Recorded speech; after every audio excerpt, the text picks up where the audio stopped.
All right, peace and power, y'all. This is your brother, Baba Amin, and this is the morning build. I pray everybody's having a blacktastic day. Our students are hard at work at the Uhuru Academy, and they gave me permission to come and share a few inspiring words to the community, just like we pour positive energy and power into them. I like to take a few minutes each day, or when I can, to pour some positive information and power into the community, because you deserve it, right? Because you deserve it, because you black and you out here and you fighting against the odds. You up here, you making things happen. You know what I'm saying? And so you deserve a kind word. You deserve to be spoken power to. You know what I'm saying? And so that's my mission.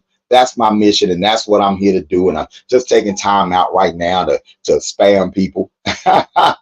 Just taking some time out to spam people right quick. You let them know that we are live and that we are doing a quick build this morning. I won't keep you but maybe 15 minutes or so. You know what I'm saying? But peace and power. Good morning to you. You know what I'm saying? It's showing me Facebook user. But let me look at my Facebook and see who that is that's wishing me a grand rising and a good morning. You know what I'm saying? I return that. I return those sentiments to you. You know what I'm saying? And I just pray that everybody is having a powerful week. I know we are here at the Uhuru Academy. We're in the second month of school. We got a great group of scholars from all over the country as well as in Africa. So UA Online is hustling and bustling and doing its thing. We want to expand that program. We want to expand that program organically. And we know that our work is going to get us there. I'm going to say it again. We know that our work is going to get us there. Now, if you notice, man, most of y'all know me, and you know of me because of my work. You know of me because of the work. I was taught a long time ago, hanging out with my brothers and sisters in the Nation of Islam, that you judge a tree by the fruit that it bears. That you judge a tree by the fruit that it bears. So I never spend a whole lot of time arguing about the tree that I'm on. I have political views. I have an ideology that I subscribe to. I have spiritual views as well. But you really don't see me doing a lot of debating about that. I don't worry about who's pseudo and who's real and all. That's not really my lane, right? My lane is just to get to work. My lane is just to get to work. My lane is just to get out here and put what I believe into action, and then letting the bricks rise where they may, right? And I think we had a little bit more of that and a little bit less of the chirping, right? We do a lot more work for the people, right? I put a proverb in the description. The proverb says, the hand that knows how to work will never go hungry. Right? The hand that knows how to work will never go hungry. And that's a proverb that we've used this week in the Uhuru Academy with our students. You know, and y'all, my students get this every day. Imagine your students getting this energy, getting this type of wisdom every single day at school. And not just from one person, but from multiple teachers, right? That's the Uhuru Academy experience, and I just want to share a little bit of that with y'all, right? But we have a proverb, the hand that knows how to work would never go hungry. Now, you can look at that proverb a lot of ways. Number one is saying don't be lazy. Number one is telling you that the more skills you have, the more options you have. Number one, it says people who are willing to put the work in, they're going to reap the benefits. You know what I'm saying? So on the surface, when we look at that proverb is letting us know, man, look, if you embrace work, and I ain't say job, I said work, and we'll break that difference down in a minute, right? But if you embrace work, you're going to be okay. You'll never go hungry because you know how to get up and make things happen for yourself, right? When we're talking to young people, man, and young people come to me and they say, hey, I'm looking for a job. I always tell them, do not come to me and asking me to help you find a job, but I can help you find work.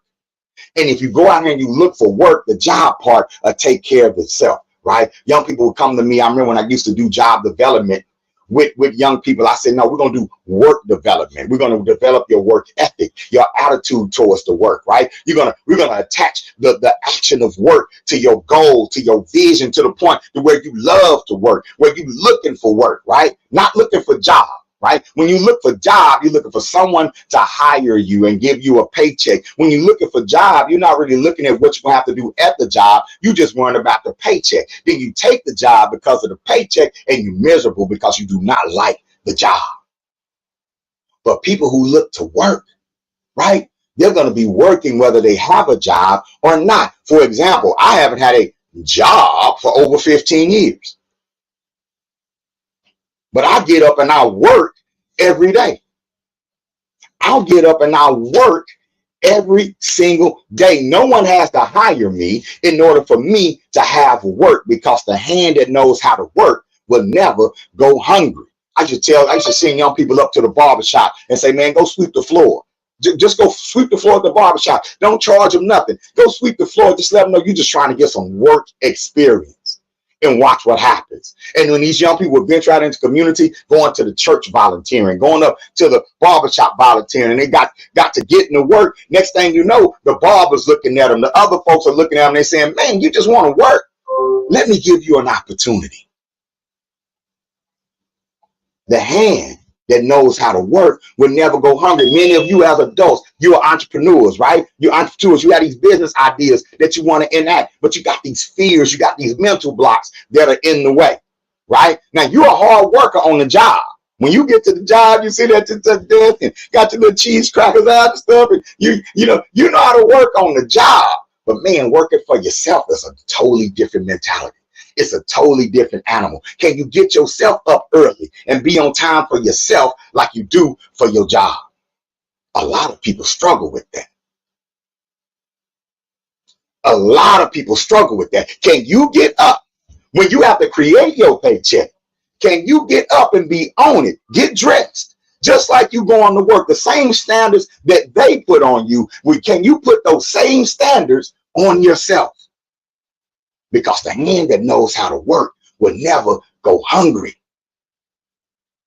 right? We are trained in our community to work for others. We were raised to be validated by the brand that our employer puts on us. Yeah, I work at General Dynamics. We just opened up a new plant in St. Louis. Yeah. I work for the city. You know, we putting a new park over there on the east side, right? You take ownership of where you work, where your job is. We just expanded to China. You didn't really expand to China. The owner of the business that you work for expanded to China, but I get it. You feel like you're a part of a team. And that's okay. You are a part of the team and you should take ownership. But can you apply that same mentality to what you create? Me. Can you apply that same mentality? Can you apply that same mentality to what you create? Let me move one of my students around right quick, and I want y'all to concentrate. I want y'all to think about that. All right, I want y'all to think about that. Shemai, man, you're not using Uber in the way to like study and practicing, and you came here and made a lot of noise. Like I'm trying to practice my presentation. Y'all see Uhuru Academy students don't play. They don't play. They checked it. The boy came in there making noise. They checked him and told them. All right, is there a way they said they were studying? Imani got back to her and so workout room. You can't get back to yours. They're waiting. I'm gonna let y'all hear him. I'm gonna let y'all hear him. Right? Okay. Grand Robert Rolo. Peace and power to everybody in here, right? Peace and power to everybody in here. You know what I'm saying? And let's do that. All right then. Peace and power to everybody in here. Look. The hand that knows how to work will never go hungry, right? So we talked about that mentality of working for somebody else and how you're going to get up, you're going to be on time, you're going to, you might complain the whole time, but you're going to do it because you know you need that job. Can you apply that same sense of urgency to yourself? Can you apply that same sense of urgency to your spiritual health? What if you applied that same sense of urgency to your physical health? To your diet, to how we ate? What if we did that? What if we looked at our physical health with the same restrictions that we look at our jobs? And we look at, because we do our jobs and man, I need this to survive. I feel you, but don't you need to be healthy to survive too? Don't we need to be healthy to survive as well? Don't we need peace of mind in order to survive as well? Is the paycheck enough? Has the paycheck ever been enough? Our community is full of paychecks. Has that ever been enough? The hand that knows how to work would never go hungry. And understand, it says knows how to work. See, just because you're working doesn't mean you're being productive, right? And I want my brothers and sisters in the Black Power community, in the on the grassroots organized community, to understand this. Just because you're working does not mean you're being productive. How are you working? Are you working for impact? Are you looking to be seen? How are you working? Are you talking a whole lot and doing little? Are you doing a whole lot but not talking enough? How are you working? We have to look at that. Y'all have to evaluate that for me every single day. Now, understand, I'm not teaching you like I'm the guru. I'm just telling you these are observations that I have to make as a man who's had to get up for the past 17 years, look at a wife, look at 8 children, and make it happen. As a brother with a vision that requires me to work with Black people every day, requires me to work with the Black community every day. I'm speaking from my experiences. I'm speaking from the evaluation that I've had to make of myself. Things that I have to remind myself every day I get up and I get the opportunity to be a part of the Uhuru Academy. The hand that knows how to work will never go hungry. Lastly, we have to learn how to work collectively in our community. But we have to know how to work for the Black community. We have to know how to come together and do something impactful for the Black community. And a lot of the methods that we're currently using are not working. They're not effective. It's not impactful. Working is more than just getting up and moving around. Working is getting up and moving around with intent. Getting up and moving around with purpose, with a clear purpose in mind. Working is a commitment. I have a commitment to my work. I don't have a job. I have a commitment to my work. I get up and I work every single day. And for those of us who want to build the Black community, uplift our children, work is required. But not the same mentality that you do with your job. You can't have the same mentality that we gotta wait for somebody else to fix our problems. So when you say, hey, we're gonna do some upliftment of the youth, all right, how we gonna uplift the youth? Well, we get this 501c3, we can probably get a government grant. There's a lot of grants out to fight youth violence, and we can do that, and so we don't start till we get the grant. What kind of work can we put in right now? I mean, I want to do this full time. You can't do it full time today. You got to work that job. You got to pay your bills. What can you do part time right now? If we believe in that work, then we must engage in that work from where we are, from the best way we can right now. You don't wait for the grant. Because when you wait for the grant, guess what you have to do? You have to define your work, how they define it. Because what if the grant, right, really doesn't define your work, but you got to pretend like it does in order to get the grant? For example, I don't fight youth violence. I uplift youth, whether they're being violent or not. I don't fight youth violence. I pour into youth genius. I cultivate youth genius. I don't do this because Black kids are killing each other. Huh? No, I just do this because Black children exist. That's why I do it. I'm not a violence prevention specialist. I'm a Black youth specialist. And whether Black youth are out here engaging in violence or whether they're singing in the choir, I'm working with Black youth.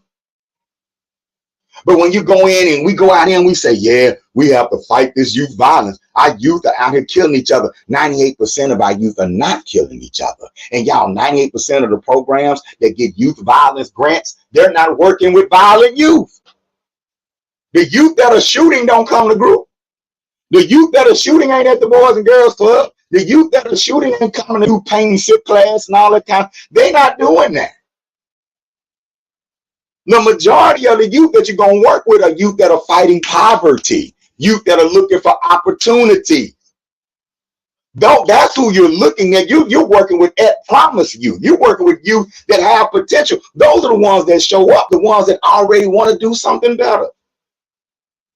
But we have to call them violent. We have to use these labels, but what we're not understanding is the work that the system is doing, right? Is the work of labeling a class of people so you can continue to mass incarcerate that people.